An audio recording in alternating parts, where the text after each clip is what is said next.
أعوذ بالله من الشيطان الرجيم. بسم الله الرحمن الرحيم. سبحان الذي أسرى بعبده ليلا من المسجد الحرام إلى المسجد الأقصى الذي باركنا حوله لنريه من آياتنا إنه هو السميع البصير. وقال أنس رضي الله تعالى عنه: كنت أرى أسر المخيط في صدره صلى الله عليه وسلم، أو كما قال عليه الصلاة والسلام: إن الله وملائكته يصلون على النبي يا أيها الذين آمنوا صلوا عليه وسلموا تسليما. اللهم صل على سيدنا ونبينا وشفيعنا وحبيبنا ومولانا محمد صلى الله عليه وعلى آله وأصحابه وبارك وسلم. اللهم صل على سيدنا ونبينا وشفيعنا وحبيبنا ومولانا محمد صلى الله عليه وعلى آله وأصحابه وبارك وسلم. শুকরিয়া মহান আল্লাহ তাআলা, যিনি আপনাকে আমাকে আল্লাহ পাকের ঘরে জুমার নামাজ আদায়ের উদ্দেশ্যে আসা এবং বসার তৌফিক দিয়েছেন। এই জন্য আমরা সকলে শুকরিয়া তার জবান খুলে বলে আলহামদুলিল্লাহ। এই চাঁদ রজব মাসের চাঁদ, রজব মাস চলছে। রজবের চাঁদ দেখার সাথে সাথে নবী মুহাম্মদ রাসূলুল্লাহ সাল্লাল্লাহু আলাইহি ওয়াসাল্লাম দোয়া করতেন। কি দোয়া? আল্লাহুম্মা, বলেন আমার সাথে, আল্লাহুম্মা বারিক লানা ফি রজব ওয়া শাবান আবাল্লিগনা রমাজান। এর অর্থ হলো, আয় আল্লাহ, রজব এবং শাবান মাসকে বরকতময় করে দাও। আবাল্লিগনা রমাজান, আমাকে তুমি রমজান মাস পর্যন্ত পৌঁছে দাও। তো রজব এবং শাবান এই দুটি মাস অত্যন্ত গুরুত্বপূর্ণ মাস। এই মাস থেকে আমাদের রমজানের প্রস্তুতি শুরু হয়ে গেল। আমরা এখন থেকে রমজানের প্রস্তুতি গ্রহণ করব। আমার জিন্দিগির সকল গুনাহগুলো রমজানে মাফ করে পুত পবিত্র হয়ে যদি আমি দুনিয়া থেকে যেতে পারি,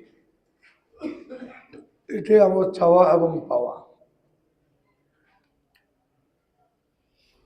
সুবহান ওই জাত এবং সত্তা যিনি পুত পবিত্র। এখানে গত জুমা আলোচনা হয়েছিল, বলছিলাম এখানে শব্দটা তাআজ্জুবের জন্য ব্যবহার করা হয়েছে।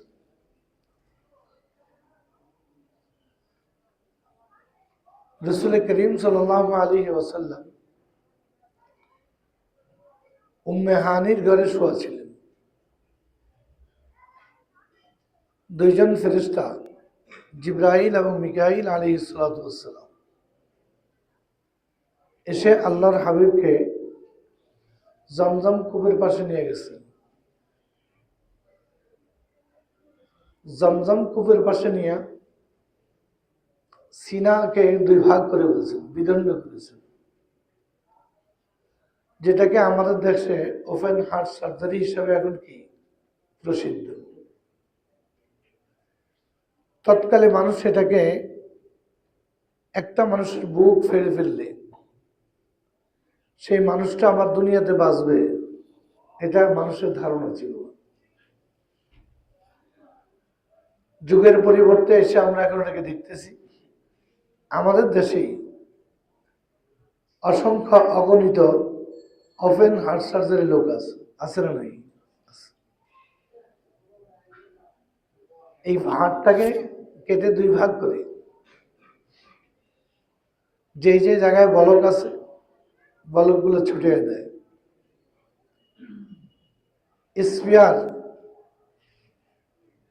কিছু রগ আল্লাহ পাক দুই পায়ের পেন্ডুলিতে রেখে দিছেন।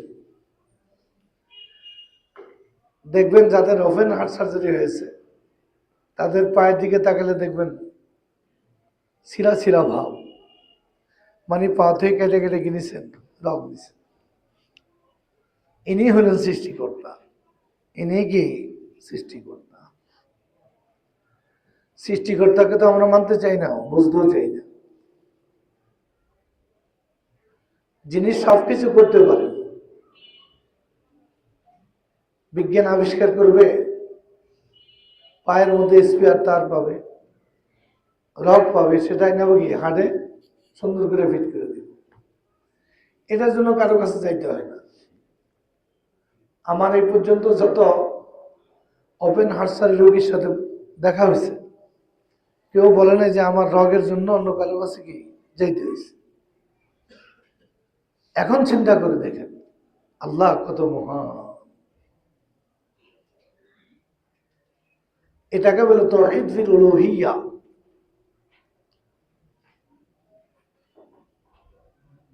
তাওহীদ ফিল ইবাদা, তাওহীদ ফিল হাকামিয়্যা। উনি যে কত শক্তিশালী, কত শক্তির অধিকারী। আমরা কিছু করতে হলে কত গবেষণা করতে হয়, একটা বিল্ডিং করতে হলে কত মেহনত, রড সিমেন্ট সেই। পৃথিবীতে বানাইছে কোনো ইঞ্জিনিয়ার কাছে ডাকতে হয় না, বৈজ্ঞানিকের কাছে বৈজ্ঞানিককে ডাকতে হয়নি। 18,000 মাখলুকাত সৃষ্টি করছেন, কাউকে ডাকতে হয়নি। কোন ফায়াকুন, বাস অর্ডার দিস হয়ে গেছে। যিনি কুন ফায়াকুনের ক্ষমতার মালিক তিনি হলেন কি আল্লাহ। তাওহীদ ফিল উলুহিয়্যা। আল্লাহ পাক যে তার শক্তি যে কত বড়, কত বিশাল, সেই শক্তির সামনে সমগ্র পৃথিবীর যত শক্তি আছে একত্র করলে একটা জাররা পরিমাণ হবে না। এখন জাররা কাকে বলে এটা তো আমাদের বুঝতে হবে। আমরা গোসল করার পরে বাসা বাড়িতে লুঙ্গি চিপার পরে লুঙ্গি যখন আমরা কি রোদ দিতে যাই তখন এভাবে কি একটা বাড়ি, এই বাড়িটা দেওয়ার পরে দেখবেন পানি রেণু বাইর হয়, কি বাইরে না, ছোট ছোট রেণু বাইর, এটাকে জাররা বলে। আমাল আল্লাহ পাক বলেন তোমরা যে জাররা পরিমাণ ভালো আমল করো সেটা আমি দেখাই দেব। আমার ইয়ামাল জাররাতিন শাররান ইয়ারা, জাররা পরিমাণ খারাপ আমল করে সেটা আমি দেখাই দেব। পারবে কি পারবে না? 1400 বছর আগে মানুষের কল্পনায় আসে নাই এইভাবে ওপেন হার্ট সার্জারি হবে। সরকার দু আলম মোহাম্মদ রসুল্লাহ 3বার হার্ট ওপেন হার্ট সার্জারি করছে। কতবার? প্রথমবার দুর্ভাইয়ের সাথে মা হালিমা যে ঘরে থাকতেন, আল্লাহ শুকুর দেখে আসছে এই ঘরটা, ওখানে পাহাড় আছে, দুর্ভাই সহ খেলতেছে, উনি খেলেন নাই। ওনাকে ফেরেশতারা ধইরা ওপেন হার্ট সার্জারি করে গিয়ে ছেড়ে দিছে। দুধ ভাই ধরে এসে মাকে বলল, মা ভাইয়ার সাথে কি হয়ে গেল, আমি তো বুঝতে পারছি না। মা দৌড়ে যায় দেখে যে মুহাম্মদ রাসূলুল্লাহ স্থির আছে। ওই সময় ওপেন হার্ট সার্জারি কেন হলো? শিশু মানুষ নিষ্পাপ, উনি যে সৈয়দুল আম্বিয়া, ইমামুল মুরসালিন, খাতামুন নবিয়্যিন, আমরা আমাদের শিশুদেরকে দেখি, শিশু সুলভ কিছু কার্যক্রম আছে যেগুলো শিশুরা করে থাকে। ওগুলো না করলে পিতামাতা অস্থির হয়ে যায় যে ছোটগুলো বধির কিনা, বোকা কিনা। শিশুকালে ওপেন হার্ট সার্জারি কেন হলো? শিশুর সুলভ আচরণ যত আছে সব বের করে দিল। যৌবনে আরেকবার ওপেন হার্ট সার্জারি হয়েছে কেন? আমরা আমাদের সমাজে দেখবেন আলোচনা আছে, বয়সকালে বলে আমরা একটু দোষ করি, কি কয় না মাইছে, বয়সকালে একটু প্রলাপন কি করে দোষ করে। যৌবন সুলভ আচরণ যেগুলা যৌবন ইসলামের খেলাফ হবে, মুহাম্মদ সাল্লাল্লাহু আলাইহি ওয়াসাল্লাম যখন দাওয়াতের কাজ শুরু করবে তখন তুমি এটা করছিলে না, এটা করছিলে না, এটা করছিলে না। যেমন আমাদের দেশে কোনো ব্যক্তি যদি চুরি করে, চোরের ছেলে যদি সমাজে বড় কথা কয়, তখন আস্তে মানুষকে এটা বেশি কথা কইস না, তোর ভাই কি ছিল, চোর ছিল, তখন মাথাটা কি আস্তে নিচু হয়ে যায়। তো যৌবন সুলভ সকল খারাপ আচরণ বলে আল্লাহ কি করলেন, বের করে দিলেন।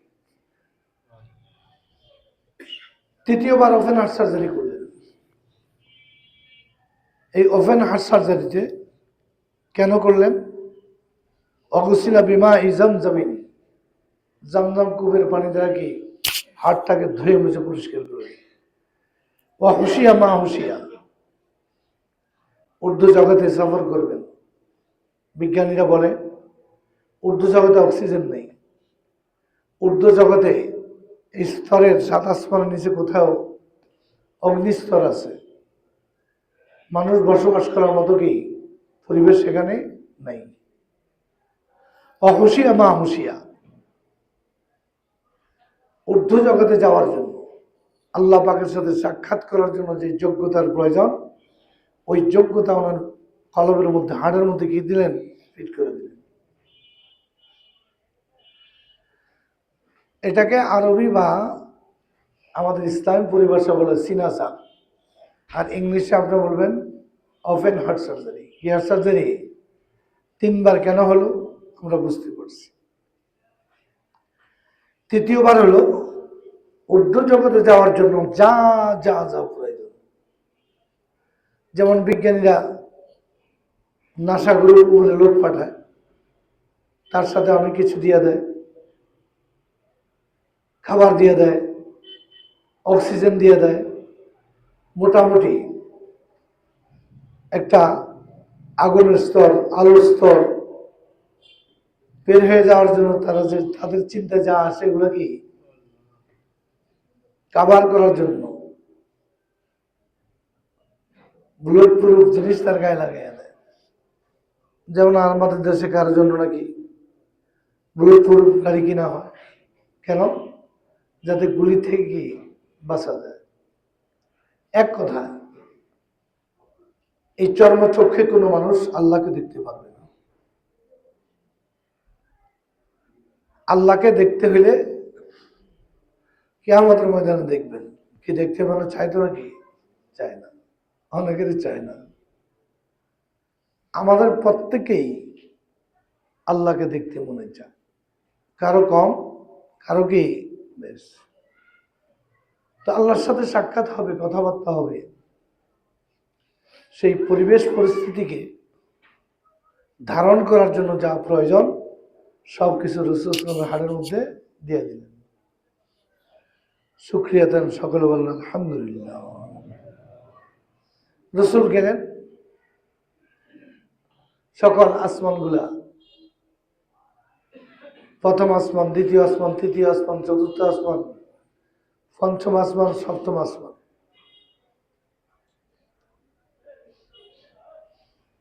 প্রথম আসমান মাটির থেকে 500 বছর দূরে রাস্তা। প্রথম আসমানটা মোটা হবে 500 বছর। প্রথম আসমানের পার হওয়ার পরে যেই খালি জায়গাটা হলো 500 বছর, মোটা হইল 500 বছর। এরকম 7 আসমান পর্যন্ত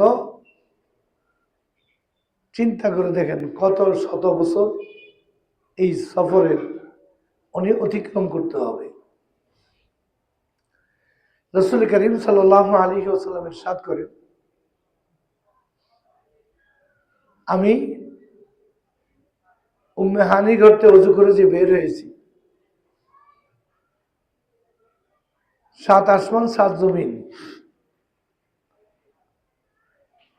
আরশ, কুরসি, লৌহ কলম, আরশ হলো 7 আসমানের উপরে। এই 7 আসমানে যায় লৌহ কলম, এভেন কি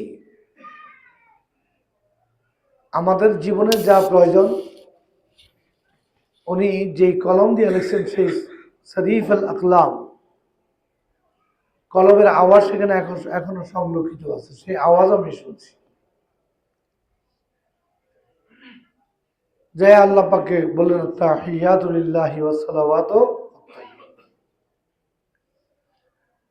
আমার ইবাদতে জানি ইবাদতে মানি, মনির সবকিছু আপনার জন্য নিয়ে আসলো। তাওহীদ ফিল উলুহিয়্যা, আল্লাহ পাকের শক্তি দেখানোর জন্যই রাসূলকে সেখানে নিয়ে গেছেন। তাওহীদ ফিল ইবাদা, ইবাদতের মধ্যে একত্ববাদ। তাওহীদ ফিল হাকামিয়্যা, হাতেম তাই, উনি একজন খ্রিস্টান পাদ্রী ছিল, উনি একজন বড় দাতা ছিলেন, এই জন্য ওনাকে হাতেম তাই বলা হয়। হাতেম তাই আয়েশা রাসূল করিম সাল্লাল্লাহু আলাইহি ওয়াসাল্লামের কাছে ইসলামে দীক্ষিত হলেন। দীক্ষিত হওয়ার পরে রাসূল করিম সাল্লাল্লাহু আলাইহি ওয়াসাল্লামের কাছে তিনি কোরআনে কারীমের ইত্তাখাযু আহবারহুম ওয়া রুহবানাহুম আরবাবা মিন দুনিল্লাহ, এই আয়াতের ব্যাখ্যা সম্পর্কে জানতে চাইছেন। ইত্তাখাযু আহবারহুম, তোমরা তোমাদের জ্ঞানী গুণীদেরকে তোমরা, রুহবানাহুম, তোমাদের মধ্যে যারা মাতবর সাইজের লোক আছে এদেরকে তোমরা রব মানো আল্লাহকে ছাড়া। হাতেম তাই জিজ্ঞাসা করলেন, ইয়া রাসূলুল্লাহ, আমি তো যেহেতু খ্রিস্টান ধর্মের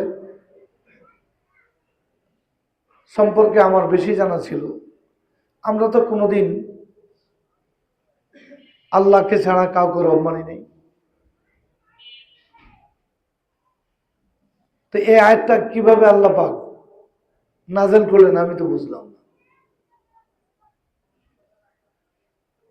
রাসূল সাল্লাল্লাহু আলাইহি ওয়াসাল্লাম বললেন, এই আয়াতের অর্থ হলো এই, আল্লাহ পাক মদকে হারাম করেছেন,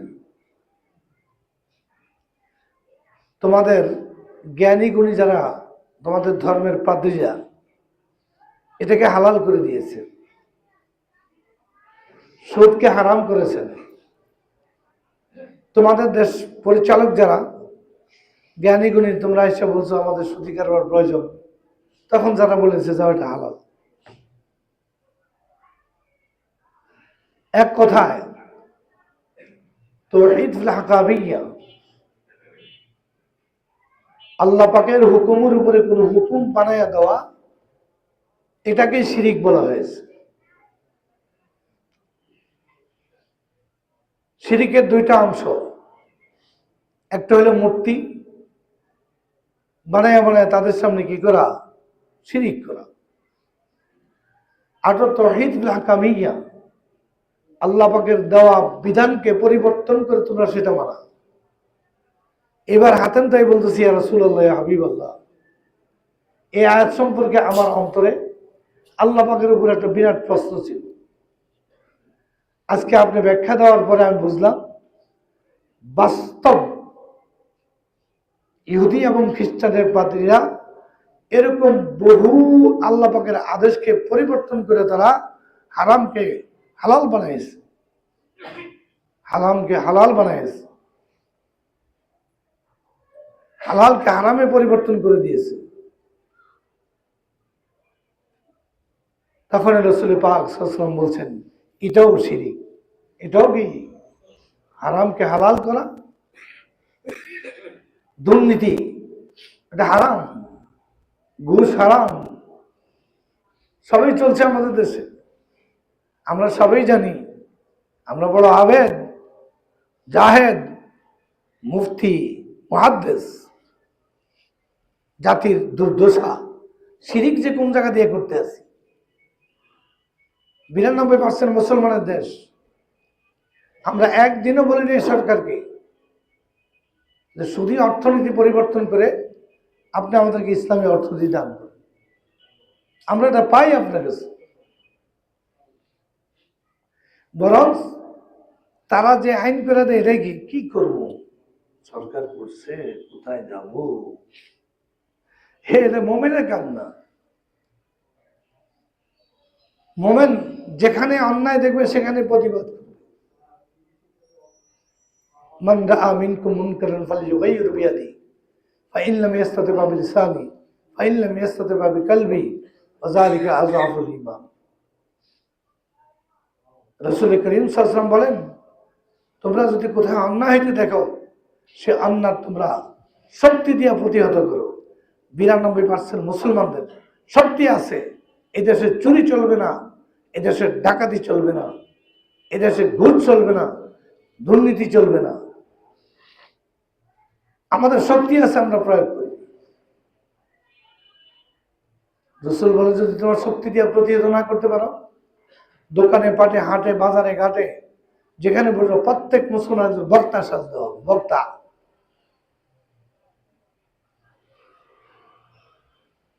যদি বক্তৃতা না দিলা তো তুমি এই কাজকে স্বীকার করে নিলা। এটা হলো ঈমানের দ্বিতীয় স্তর। এরপর তোমাদেরকে পরিকল্পনা করতে হবে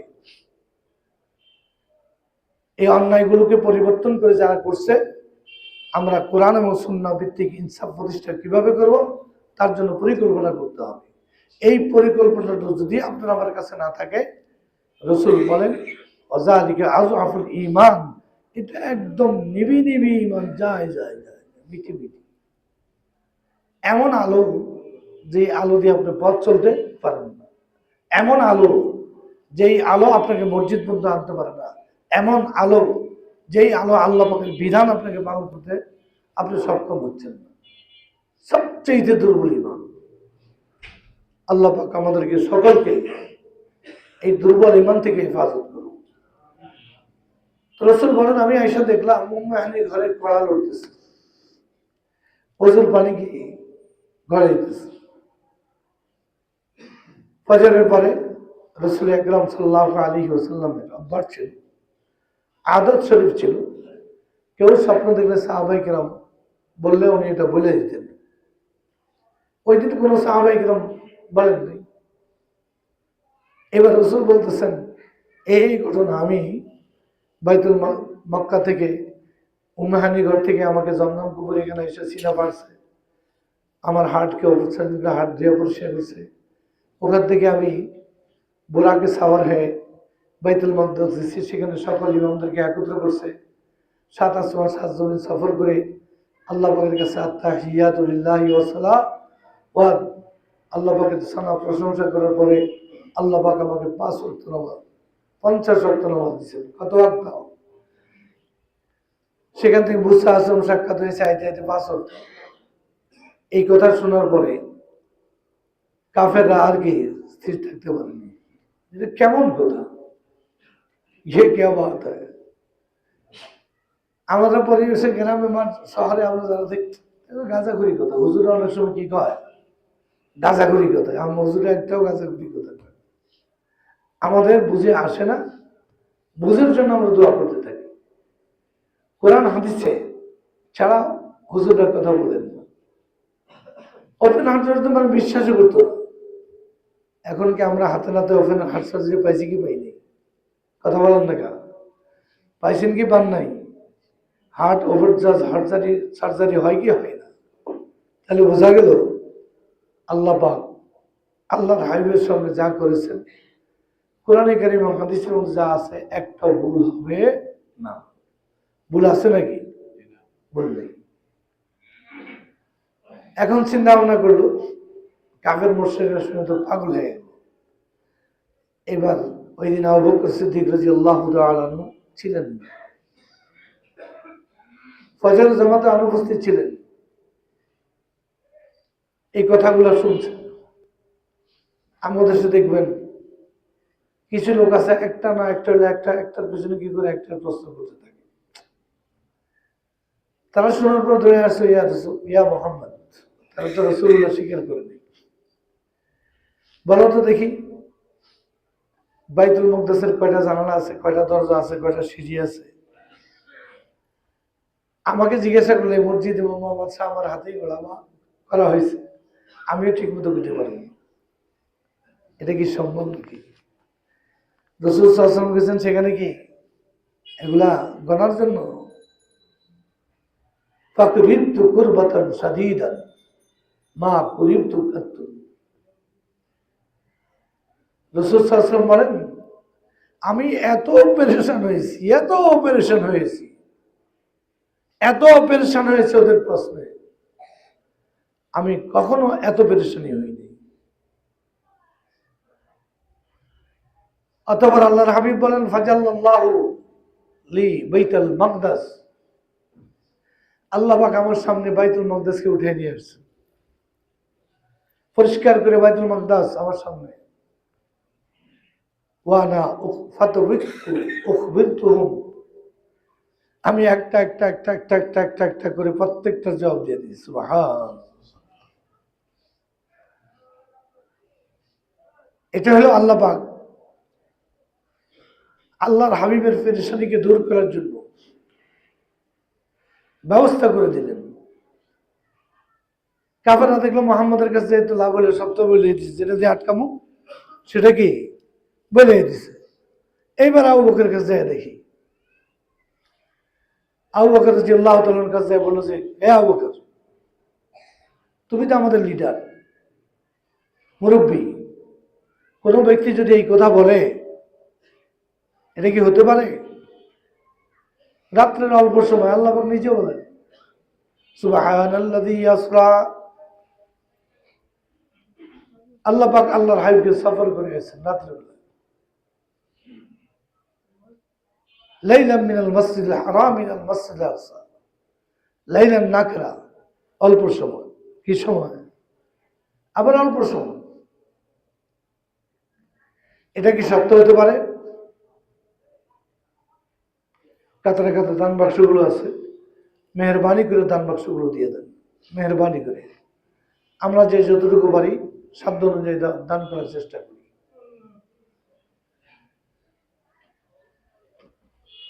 আবু বকর সিদ্দিক রাদিয়াল্লাহু তাআলা জিজ্ঞাসা করলেন, কে বলছে? নাম বলতে চায় না, শুধু জিজ্ঞাসা করে এটা কি সত্য হতে পারে? আবু বকর রাদিয়াল্লাহু তাআলা, কে বলছে বলো। আবু বকর দিলে সাড়া হয়ে গেছে যে এই কথা, এই কাজ যদি হয় কার থেকে হলে তিনি হলেন মুহাম্মাদুর রাসূলুল্লাহ। তিনি কি মুহাম্মাদুর রাসূলুল্লাহ। পরে বলেন, আব্দুল্লাহর পুত্র মুহাম্মদ। আবু বকর সিদ্দিক রাদিয়াল্লাহু, আমি সত্য মনে করেছি, রাসূল যা বলছেন তা সত্য। এখান থেকেই আবু বকর রাদিয়াল্লাহু তাআলা আনহু নামের সাথে একটা শব্দ যোগ করা হয় সিদ্দিক। পৃথিবীতে যত মুমিন কিয়ামত পর্যন্ত আসবে, যারা দ্বীনের প্রত্যেকটা বিধানকে বিনা যুক্তি, বিনা তর্কে, বিনা তর্কে মেনে নিবে, এরা হবে সিদ্দিকের সাথে তাদের হাসর। আমরা তো এখন একটা বিধান মানতে গিয়ে কত যুক্তি, কত চিন্তা, কত তর্ক। ইসলামের একটা বিধানও নাই যে বিধানের পিছনে যুক্তি নাই। ইসলামের একটা বিধানও নাই যে বিধান কি বিজ্ঞানসম্মত নয়। কিন্তু আমাদের মেমোরি কতটুকু আছে? প্রশ্ন একটা পর একটা, একটা পর একজন মুসলমান ইসলামের উপর প্রশ্ন করে, এটা আশ্চর্যজনক বিষয়। মুসলমানদের গুণ থাকবে সাহাবায়ে কেরামের গুণ, যেই গুণ সম্পর্কে আল্লাহ পাক নিজে কোরআনে কারিমে ঘোষণা দিচ্ছেন যে সাহাবায়ে কেরামের অবস্থা কিরকম ছিল। ক্বালু সামি'না ওয়া আতা'না, শুনছি মানছি, বাস। যুক্তি তর্ক তালাশ করে নেবে। আপনার ইসলামের প্রত্যেকটা বিধানকে যদি আপনি বিজ্ঞানসম্মত চিন্তা করেন, দেখবেন একের পর এক প্রত্যেকটা বিধান বিজ্ঞানসম্মত চলে আসবে। বিজ্ঞান বলে তুমি দাড়ি চাইছো না, স্বাস্থ্য বিজ্ঞানীরা বলে কেন? এই দাড়ির সম্পর্ক তোমার চোখের সাথে, দাড়ির সম্পর্ক তোমার যৌবনের সাথে। যারা বেশি বেশি দাড়ি চাষবে তাদের চোখের দৃষ্টি কমে যাবে। যারা বেশি দাড়ি চাচে তাদের যৌবন উত্তর মধ্যে ভাটি আসে। এটা বিজ্ঞানের কথা, এটা আমাদের কথা না। আমরা তো মানছি আলহামদুলিল্লাহ, মেনেই যাব। পাশ্চাত্য যত দেশ আছে প্রত্যেক দেশেই হোটেলে গেলে দেখবেন কোনো মেসিয়ার ক্যাপ ছাড়া নেই, টুপি ছাড়া নেই। কেন? বিজ্ঞান বলতেছে খাবার পরিবেশন করতে গিয়া অনেক সময় কি খাবার মধ্যে চুল পড়ে যায়। এই চুলে কি মানুষের সমস্যা হয়, তো টুপি চুল না। আমরা টুপি তো মাথা দিতে পারি না। টুপি মাথায় দিলে আমার মাথা গরম হয়ে যায়, কত কিছু হয়। আর আমরা যারা মাথা দিয়ে আমাকে গরম টরম হয়, আলহামদুলিল্লাহ আমরা চলতেই আছে, চলতেই আছে, চলতেই আছে, চলতেই আছে। বাথরুমে ঢুকবেন, জুতা স্যান্ডেল পায়ে রাখতে হবে। বাথরুমে জীবাণু হয়, জুতা পাও দিয়ে ঢুকবেন, আপনার পায়ের তালুতে কোনো জীবাণু লাগতে পারবে না। মাথা ঢাকিয়ে রাখা, তো মাথা ঢাকবেন কেন? দরকার কি বাথরুমে? মাথা এই জন্য রাখবেন, উপর থেকে আপনার মাথার উপর যদি জীবাণু পড়ে, ওটা পুরো শরীরে সারাত থেকে একটাকেই জীবাণুতে আপনার আক্রান্ত হয়ে অসুস্থ হয়ে পড়বে। বিজ্ঞান বলতেছে, এটা আমরা বলি না। আমরা বলি রসুলের সুন্নাত, আমরা কি করতেছি? পালন করতেছি। এটাই হলো সুন্নাত, রসুল যা করতে বলছেন। তাহলে আমরা কি পাইলাম? কোরআন হাদিসের কথা যদি বিনা সন্দেহ, বিনা দ্বিধা মেনে নিতে পারি, আমরা হযরত আবু বকর সিদ্দিক রাদিয়াল্লাহু তাআলা আনহুকে সিদ্দিকীনদের মধ্যে আমাদের কি হবে? নাম লেখা হয়। আল্লাহ পাক আমাদেরকে, আপনাদেরকে কোরআন এবং সুন্নাহর প্রত্যেকটা কথাকে বিনা দ্বিধায় যুক্তিবিহীন মেনে নেওয়ার নাম হল ইসলাম। মুসলমান আমার যুক্তিতে ইসলাম আসবে, আমার যুক্তিতে আমি ইসলাম বুঝতে পারবো, আমার চিন্তা গবেষণা দিয়ে আমি ইসলাম চর্চা করতে পারবো। আল্লাহ পাকের কাছে হেদায়েতের দোয়া করি, আল্লাহ পাক আপনাদেরকে, আমাদেরকে প্রত্যেককে যেন আল্লাহ পাক হেদায়েতের মালা পরায়া দেন, আমরা যেন সিরাতে মুস্তাকিমের উপরে চলতে পারি। আল্লাহ পাক আমাদের তৌফিক দান করুন। ওয়া আখির দাওয়ানা আলহামদুলিল্লাহি রাব্বিল আলামিন। আমরা যারা সুন্নাত মুআক্কাদা পড়ি নাই, সুন্নাত মুআক্কাদা পড়ি।